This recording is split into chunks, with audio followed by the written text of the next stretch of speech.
Hello, everyone. My name is AJ Jacobs, and this is the Blue to Green Podcast.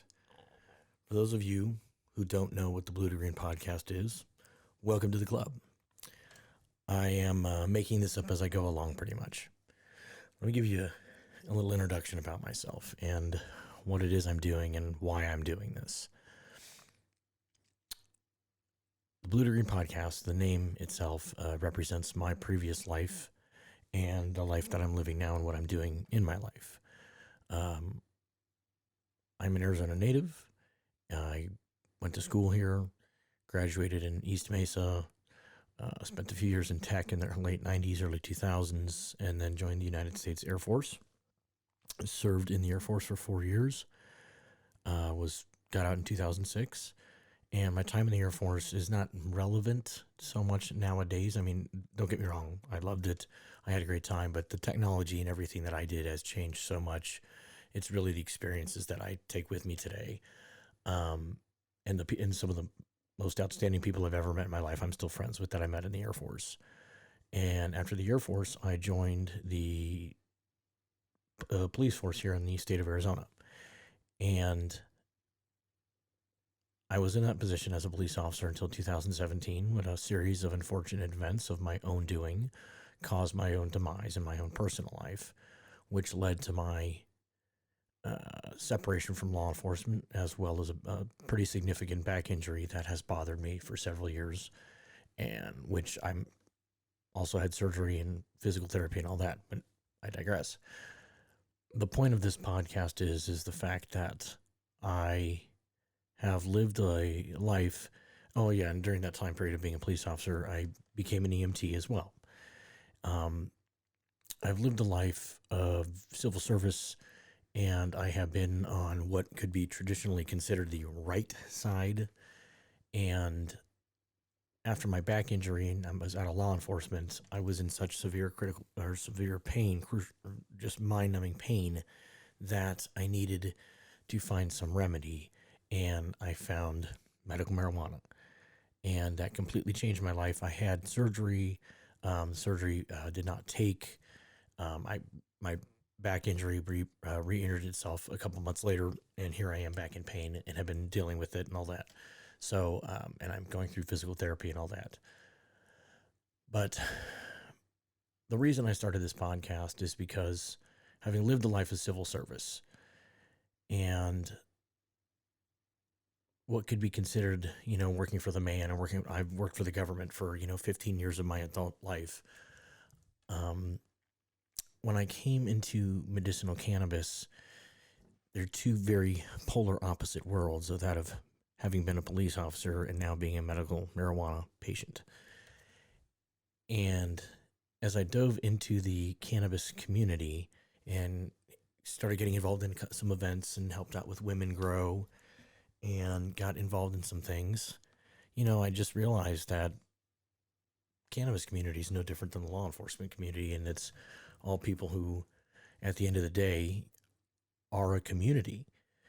And some of the things in the events that happen to people in their lives that lead them to the use of cannabis for medicinal purposes are the same events that happen in police officers' lives, but they're not allowed to use cannabis. So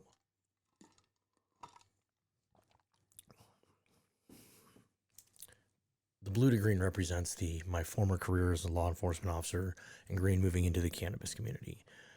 And again, like I said, I'm making this all up as I go along here, so I appreciate your patience if you're still watching or listening. I'm trying to bridge the gap between the two and to show the fact that both sides are just human beings. And I am not a defund the police person in any way, shape, or form. I am a reform the police and a lot of things that are happening right now. But I'm not here to talk about tactics. It's not my focus. It's not what I'm doing. I'm not coming out as an expert and, all right, let's break down what the officer did. It's not what this is going to be about. This is going to be about sitting down, being a community, and talking things through. It's going to be about looking at the fact that police officers are human beings, even though the news media will have you not believe that they are not. And cannabis community are human beings, even though some news media would have you believe that they are not. And I'm trying to show the fact that our lives intersect. And the reason why law enforcement officers have a job is because lawmakers made laws for them to go out and enforce. And they're doing the best that they can with what they've got. Caveat to that is that there's good cops and there's bad cops. There's good plumbers and bad plumbers. There's good whatever rabbit hole we want to go down. It's not what I'm here to discuss. I'm going on the premise of my own personal experiences throughout my entire career. Everything that I say in this podcast will be based upon my own judgment, my own personal thoughts, my own personal opinions and expressions. I represent 0 law enforcement agencies. Oops, sorry, I'm still getting used to all this equipment. I represent 0 law enforcement agencies. I'm no longer affiliated with any law enforcement agency or anything along those lines. With that being said, I have a unique insight into the law enforcement community. I speak both comp and I speak both cannabis. I have good relationships with police officers still, and those good police officers want to come on to this podcast and they want to give this community good information. I'm friends with lawyers that have come on and want to give good information, and I don't know how else to say it, but I just want to bridge the gap between the two, and I want to show the humanity between both sides. And by the way, the camera adds 3 inches of fluff on the beard. It's weird. Excuse me. So I'm getting used to all this stuff. I'm getting used to the cameras. I'm getting used to the audio equipment. I'm getting used to all that stuff.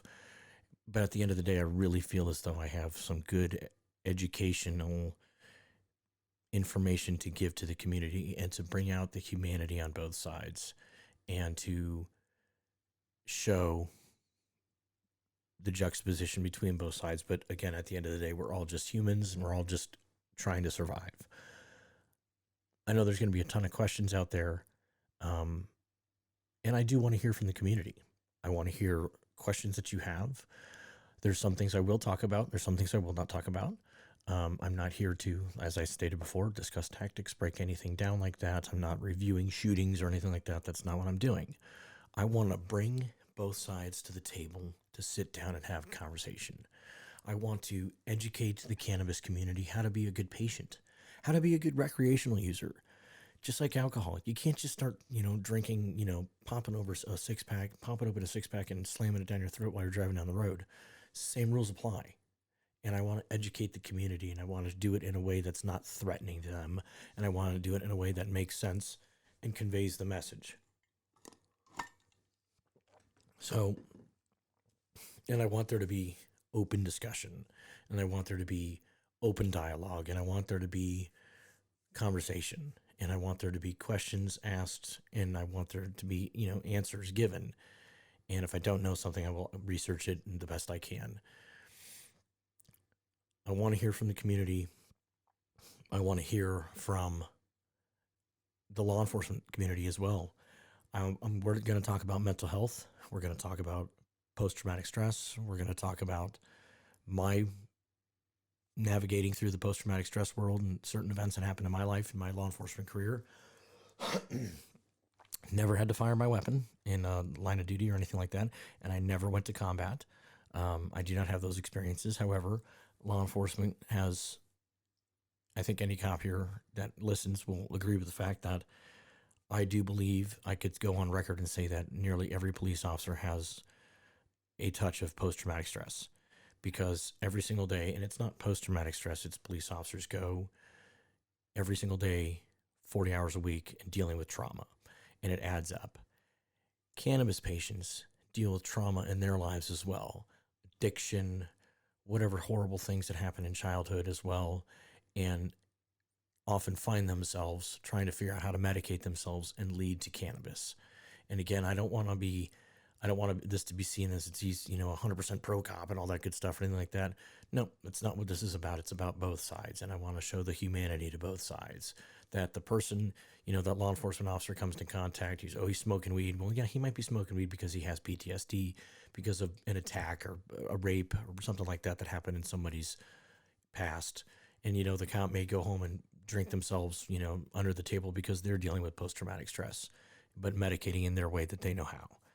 And this is what I want to show and I want to talk about. I want to talk about all of it, and I don't want there to be nothing is off limits in my book. I think I've covered everything that I should for the first kind of little introduction. I know I jumped around a little bit, and again, I'm asking for your patience.